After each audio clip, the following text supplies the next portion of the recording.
ചേച്ചി, നമുക്ക് അങ്ങോട്ടൊന്ന് മാറി നിന്നാലോ? വാ.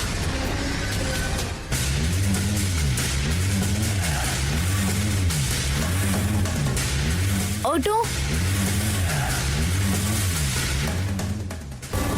ഓട്ടോ. ഞങ്ങൾ ഇങ്ങോട്ട് വന്നതുപോലെ നടന്നു പോക്കോളാം അവനി. ചേച്ചി, നന്നായിട്ട് ഇരുണ്ടിട്ടുണ്ട്. മഴ പെയ്യുന്ന തോന്നുന്നേ. ഓട്ടോയിൽ പോയാൽ മതി ചേച്ചി. Auto, auto, auto.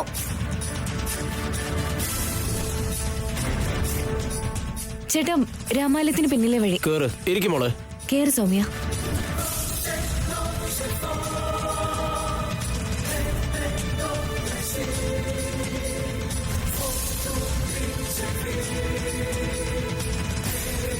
എന്തു പറ്റി ലാവണ്യ? എന്താ നിർത്തിയത്? ഒന്ന് അങ്ങോട്ട് നോക്കിയേ. ഭക്ഷണം പോലും തരാതെ ഞാൻ നിങ്ങളെ പറഞ്ഞയക്കുന്നത്. എന്നോടൊന്നും തോന്നരുത്. ഇതിലിപ്പോ തോന്നാൻ പാകത്തിന് എന്താ ഉള്ളേ? ഞങ്ങൾക്കിപ്പോ സമയമില്ലാത്തോണ്ടല്ലേ അവനി പോകുന്നേ.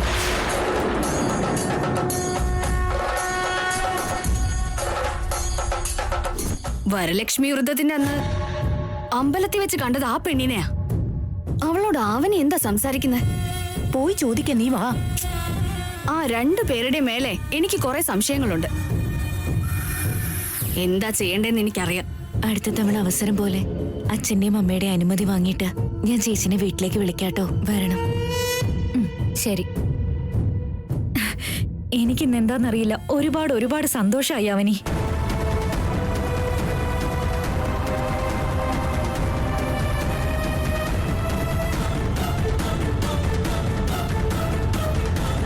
നിങ്ങൾ വാ.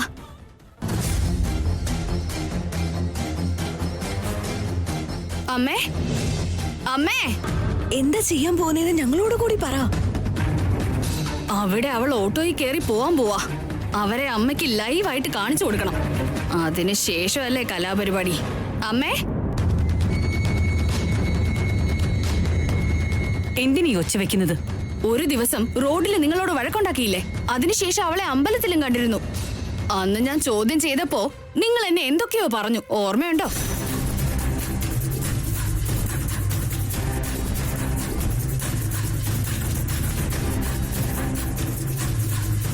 ഓർമ്മ കിട്ടിയില്ലേ? ഇപ്പൊ അവളുടെ കാര്യം എന്തിനായിരുന്നു? അവളിപ്പോ വളരെ ക്ലോസ് ആയിട്ട് പുറത്തു നിന്ന് ആരോടാ സംസാരിക്കുന്നതെന്ന് പോയി നോക്കിട്ട് വാ. അവൾ ആരോടൊക്കെ സംസാരിക്കുന്നതെന്ന് നമ്മൾ നോക്കുന്ന എന്തിനാ? അങ്ങനെ ആരോടെങ്കിലും ആയിരുന്നെങ്കിൽ പോകുന്ന വഴിക്കങ്ങ് പോട്ടേന്നും പറഞ്ഞു വിട്ടേനെയായിരുന്നു. നിങ്ങളാരും പ്രതീക്ഷിക്കാത്ത ആളുമായിട്ടാ സംസാരിക്കുന്നത്. ടൈം വേസ്റ്റ് ആക്കിയ അവരങ്ങ് പോവും. വേഗം പുറത്തേക്ക് വാ. എന്തിനാ എല്ലാ കാര്യത്തിൽ അനാവശ്യമായിട്ട് ഇങ്ങനെ തലയിടുന്നത്? ആദ്യം അമ്മയൊന്ന് പുറത്തു വന്ന് നോക്ക്, പിന്നെ സംസാരിക്കാം. വാ.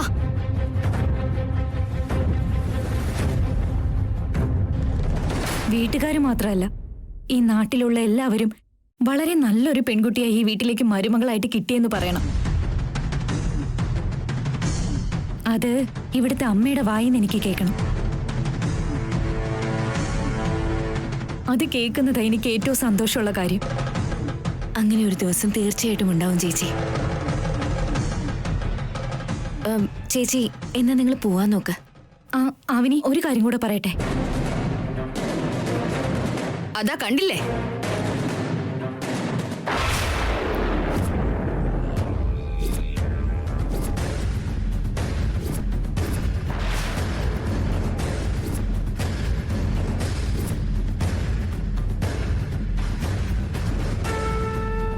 ആരോടാ സംസാരിക്കുന്നേന്ന് കണ്ടില്ലേ? അവര് തമ്മിലുള്ള ബന്ധം എന്താ? അവൾക്ക് എന്റെ ഭർത്താവിനെ കിട്ടാത്തതിൽ ദേഷ്യമുണ്ടെന്ന് നിങ്ങൾ പറഞ്ഞു. അപ്പോ ഇപ്പൊ ആവനിയുമായി ചേർന്ന് ഞങ്ങളെയൊക്കെ പെരുവഴിയിലാക്കാനുള്ള പ്ലാനാണോ ചെയ്യുന്നേ?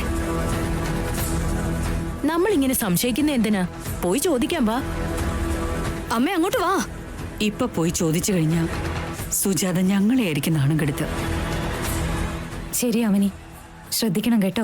എന്നാ ഞങ്ങൾ പോയിട്ട് വരാം. ശരി ചേച്ചി.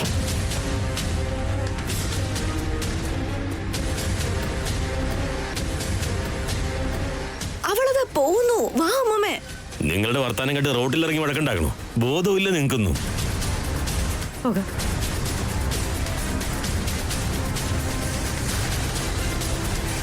വേദ, അകത്തേക്ക് വാ. ഇന്ന് എന്തായാലും ഇതിനൊരു തീരുമാനം ഉണ്ടാവണം. വന്നേ. ഇനി നിങ്ങളിങ്ങനെ വീട്ടിലേക്ക് വരുന്നതിന് മുന്നേ ഞാൻ തന്നെ എന്റെ ചേച്ചിനെ എന്റെ വീട്ടിലേക്ക് വിളിക്കണം. എന്നിട്ട് എല്ലാവരുടെയും മുന്നിൽ അഭിമാനത്തോടെ പരിചയപ്പെടുത്തി ആദരണീയമായ ഒരു സ്ഥാനത്ത് നിർത്തണം എനിക്ക്. പക്ഷേ എനിക്കിന്ന് അവരെ മനസ്സറിഞ്ഞ് ഒന്ന് ട്രീറ്റ് ചെയ്യാൻ കൂടി കഴിഞ്ഞില്ല. എന്നോട് ക്ഷമിക്കണേ ചേച്ചി.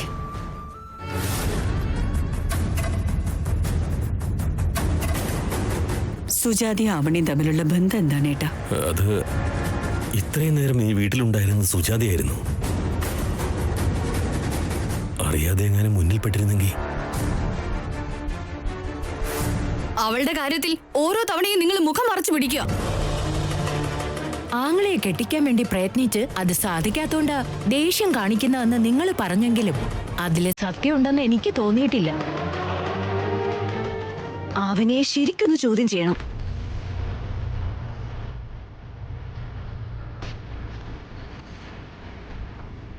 ദാ എത്തിയല്ലോ, ചോദിക്കേ. പുറത്തു നിന്ന് നീ ഒരാളുമായിട്ട് സംസാരിക്കുന്ന ഞങ്ങൾ കണ്ടു. അതാരാ? നീ എന്താ മിണ്ടാതെ നിൽക്കുന്നേ?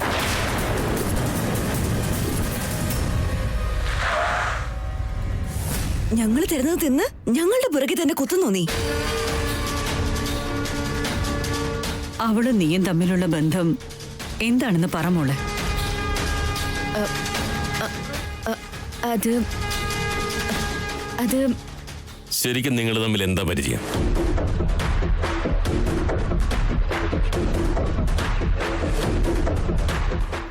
അത് ഒരുപാട് കാലമായിട്ട് പരിചയമുണ്ട് അച്ഛാ. ഞങ്ങൾക്ക് രണ്ടാൾക്കും ഇടയിൽ നല്ലൊരു ബന്ധമുണ്ട്. ഞാൻ ഈ വീട്ടിലാണ് ഇപ്പോൾ ഉള്ളതെന്ന് അറിഞ്ഞപ്പോ എന്നെ കണ്ടിട്ട് പോവാൻ വേണ്ടി വന്നതാ. അതാ. ഇത് വിശ്വസിക്കാൻ കഴിയില്ല. നീ എന്തോ മറയ്ക്കുന്നുണ്ട്. എന്താ എല്ലാരും കൂടെ?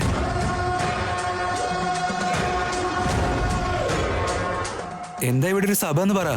പുറത്ത് വെച്ച് ആരോ ആയി സംസാരിക്കുമായിരുന്നു. അതാരാ, നിനക്ക് എങ്ങനെ അവരെ അറിയാന്നൊക്കെ ചോദിച്ചപ്പോ അവളെന്തോ ഒന്നും പറയുന്നില്ല. ആരാ അവനി? ഒരിക്കലും അമ്പലത്തിൽ വെച്ച് പരിചയപ്പെട്ടതാ. എന്നെ പ്രതീക്ഷിക്കാതെ വീട്ടിലേക്ക് വന്നു, അത്രേ ഉള്ളൂ. ഈ ഒരു ചെറിയ കാര്യത്തിന് വേണ്ടിയാണോ എല്ലാരും കൂടെ ചേർന്ന് ആവനിയോട് ഇങ്ങനെ പെരുമാറുന്നേ? എന്ത് പ്രശ്നം വന്നു കഴിഞ്ഞാലും അതിന്റെ പേരും പറഞ്ഞ് എല്ലാരും കൂടെ ആവനിയെ അപമാനിച്ചുകൊണ്ടിരിക്കുക. ഇതത്ര നല്ലതല്ല അമ്മേ. വന്ന ആളെ കുറിച്ച് ഇങ്ങനെ കുത്തി കുത്തി ചോദിക്കുന്നുണ്ടെങ്കിൽ അവരമ്മയ്ക്ക് അറിയോ? വന്ന ആ സ്ത്രീയെ അമ്മയ്ക്ക് നേരത്തെ പരിചയമുണ്ടോ? ഒന്നും എന്താ പറയാത്തത്? പറയാമേ. നിങ്ങളൊക്കെ എന്ത് പറഞ്ഞാലും ഒന്നും തിരിച്ചു പറയാത്തോണ്ട് ആവനിയോട് എന്തും പറയാന്നാണോ? നിങ്ങൾക്ക് അവരെ എങ്ങനെ അറിയാന്ന് പറയേ. അവരെ എന്തായാലും അമ്മ അറിയാൻ സാധ്യതയില്ലെന്നേ. ലാവണ്യൊക്കെ ചോദിക്കാൻ പറഞ്ഞതുകൊണ്ട് ചോദിച്ചത്. എന്തുകൊണ്ടറിയില്ല? അമ്മയ്ക്ക് നേരത്തെ അറിയാം.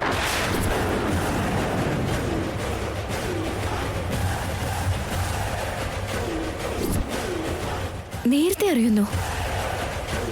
എങ്ങനെ? എങ്ങനെയെന്ന് വെച്ചാ അത് ഞാൻ പറയാം മോളെ.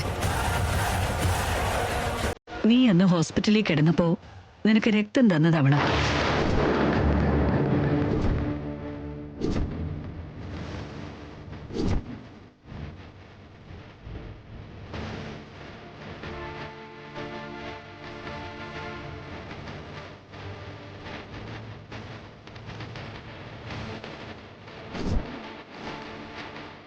അന്ന് രക്തത്തിന് വേണ്ടി ഞങ്ങൾ ഒത്തിരി ശ്രമിച്ചുകൊണ്ടിരുന്നപ്പോ അവസാന നിമിഷം ദേവിയെ പോലെ വന്ന് നിന്നെ രക്ഷിക്കുമായിരുന്നു. അവളെ നിനക്ക് അറിയൂന്ന് ചോദിച്ചതാ. പറയേ. നിങ്ങൾ എന്താ അമ്മ വിഷയം മാറ്റുന്നത്? അതല്ലമ്മേ. നിർത്തുന്നുണ്ടോ?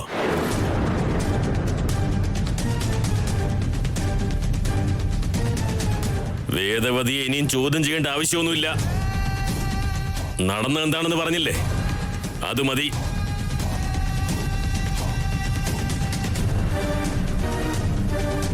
മോളെ ആവണി, നീ ചെല്ലു മോളെ.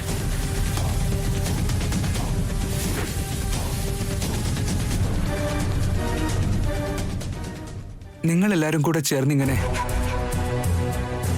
എന്ത് പ്രശ്നങ്ങൾ വന്നു കഴിഞ്ഞാലും ആവനെ കുറ്റക്കാരിയാക്കരുതമ്മേ.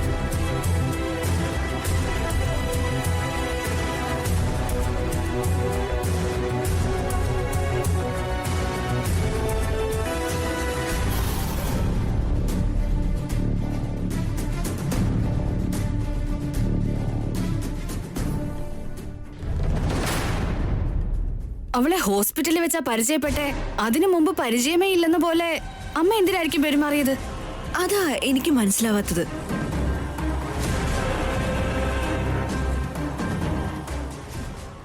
ഏട്ടാ, അവര് തമ്മിലുള്ള പരിചയം പിന്നീട് ഭാവിയിൽ എന്തോ വലിയ പ്രശ്നത്തിന് കാരണമാവുമെന്ന് എനിക്കെന്ത് തോന്നാ.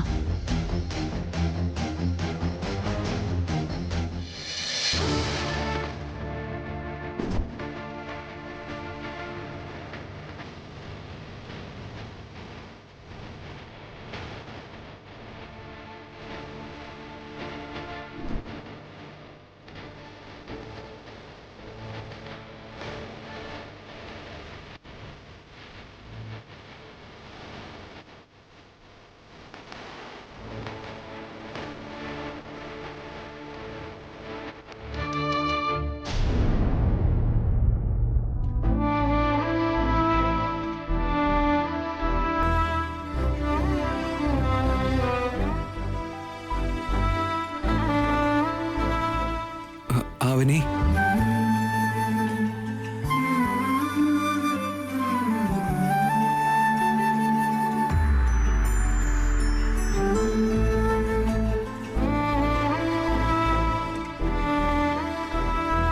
അവരോട് പറയേണ്ട ഉത്തരങ്ങളൊക്കെ ഞാൻ കൊടുത്തില്ലേടോ.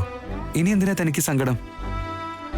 വന്നത് പരിചയമുള്ള ഒരാളാണെന്ന് ഞാൻ അവരോടൊക്കെ കളവ് പറഞ്ഞതായിട്ടാ. ആണോ? അപ്പൊ ആ വന്നതാരാ? എന്റെ ചേച്ചി. സുജാത ചേച്ചിയാണോ? അതെ ചേട്ടാ. അതുകൊണ്ടാണ് ഞാൻ ആരുടെയും കണ്ണിൽ പെടാതെ അവരെ പറഞ്ഞയക്കാൻ വേണ്ടി പ്രയത്നിച്ചുകൊണ്ടിരുന്നത്. അന്ന് ആ ദിവസം ബ്ലഡ് വേണമെന്ന് ഡോക്ടേഴ്സ് പറഞ്ഞപ്പോ ഞാൻ ഉടനെ പോയത് തന്റെ വീട്ടിലേക്ക്. ആവനി, സുജാ ചേച്ചി, സുജാ ചേച്ചി.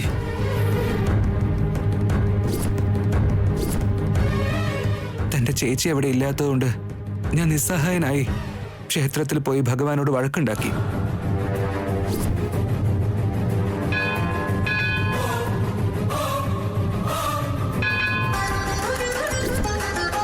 സൗമ്യക്ക് എന്തോ വയ്യണ്ടായപ്പോ ചേച്ചി അതേ ഹോസ്പിറ്റലിലേക്ക് തന്നെ കൂട്ടിക്കൊണ്ടു വന്നെന്ന് തോന്നുന്നു. അമ്മയെ പോലെ വളർത്തിയ ചേച്ചി തന്നെ എനിക്ക് വീണ്ടും ഒരു പുനർജന്മം നൽകണമെന്ന് കരുതിയിട്ടാവണം ഏട്ടാ ദൈവം അന്നവിടെ എന്റെ ചേച്ചിനെ എത്തിച്ചത്. എന്റെ ചേച്ചി അമ്മയുടെ മറ്റൊരു രൂപമാണെന്നല്ലേ. അനിയത്തെ പോലെ ഒരു കുട്ടിക്ക് രക്തദാനം നൽകുകയാണെന്ന് കരുതിയിട്ടുണ്ടാവണം എന്റെ ചേച്ചി. പക്ഷെ ആ സമയം സ്വന്തം അനിയത്തിക്ക് ചേച്ചി രക്തദാനം നൽകി അവളുടെ ജീവൻ തിരിച്ചു കൊടുത്തു.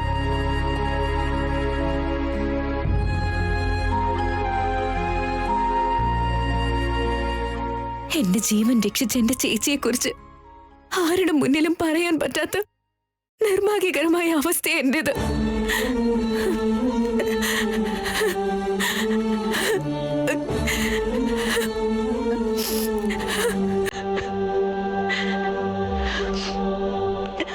ഓടിപ്പോയി എന്റെ ചേച്ചിയെ കെട്ടിപ്പിടിച്ച് കരയണമെന്നുണ്ട് എനിക്ക്.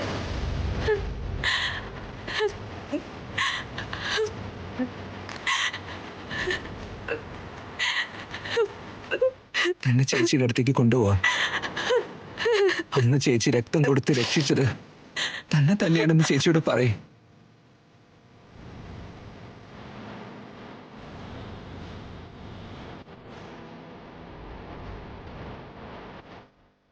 സന്തോഷമാവും ചേച്ചിക്ക്.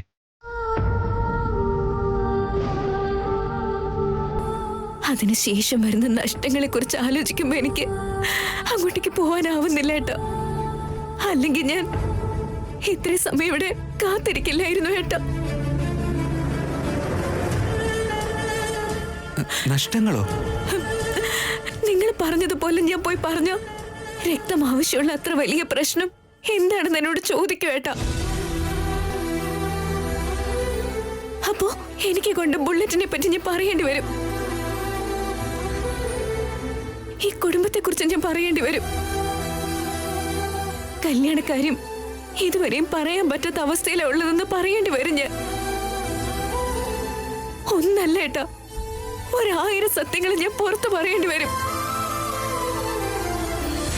അതിനുശേഷം ഉണ്ടാവാൻ പോകുന്ന പ്രശ്നങ്ങളെ നമുക്ക് നേരിടാൻ കഴിയോ?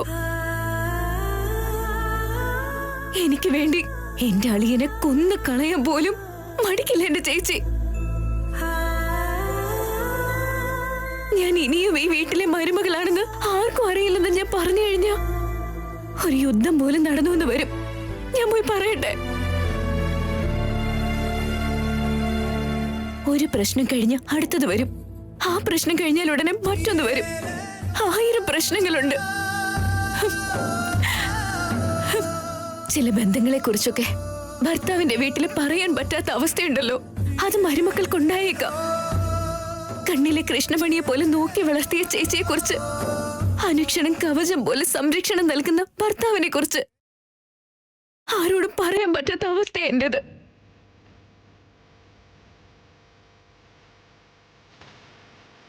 എല്ലാ ബന്ധങ്ങളും എന്റെ ചുറ്റിലുണ്ടെങ്കിലും ഒരു ബന്ധത്തെക്കുറിച്ചും പറയാൻ പറ്റാത്ത അവസ്ഥയുണ്ട്.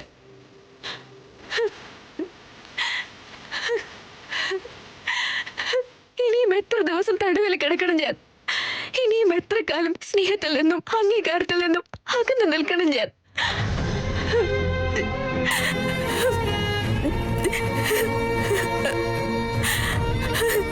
ചെറിയ ചുഴിയിലല്ല, പത്മവ്യൂഹത്ത് പെട്ടതുപോലെയുണ്ട് എന്റെ അവസ്ഥ.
അങ്ങനെ നോക്കിയിരുന്ന് ആസ്വദിക്കല്ലേ? ഇന്നൊരു അത്ഭുതം നടക്കാൻ പോവാ കൊളപ്പള്ളി. എന്റെ കട എഴുതി തള്ളുവാണോ സാർ? ഇന്ന് ആവനിയോട് അവനോട് ഐ ലവ് യു പറയാൻ പോവാ. ഷോക്കായോടാ കൊളപ്പള്ളി? എന്തെങ്കിലും സംഭവിച്ചാ നിങ്ങളുടെ കാര്യമൊക്കെ കുളമാവും. കംപ്ലീറ്റ് ആയ ഉടനെ എന്റെ ക്യാബിനിലേക്ക് കൊണ്ടുവരണം. Okay madam.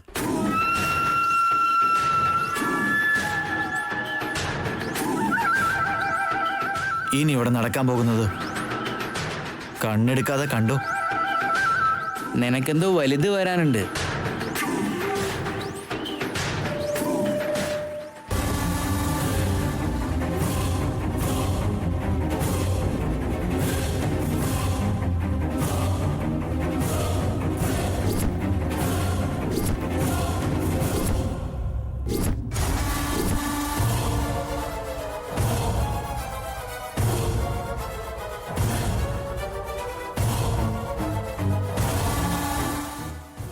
അവളെന്താ അങ്ങനെ ഷോക്കായത്? അവിടെ ഞാൻ ഐ ലവ് യു എന്ന് എഴുതി വെച്ച സ്ലിപ്പ് കണ്ട് ഷോക്കായതാ. ഇതെപ്പോഴാ സാറേ കൊണ്ടുപോയി വെച്ചത്? That is Giridhar.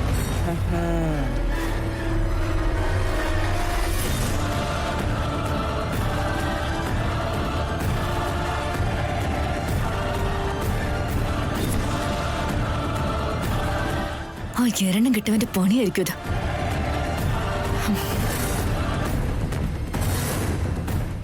അതി സാറേ, നിങ്ങളുടെ പ്രേമം കഷ്ടമായി വേസ്റ്റ് ബാസ്ക്കറ്റിൽ വീണല്ലോ. അതിന് കഴിഞ്ഞില്ലല്ലോ, നീ കണ്ടോ. ഇനി എന്ത് ഗിഫ്റ്റാ സാറേ?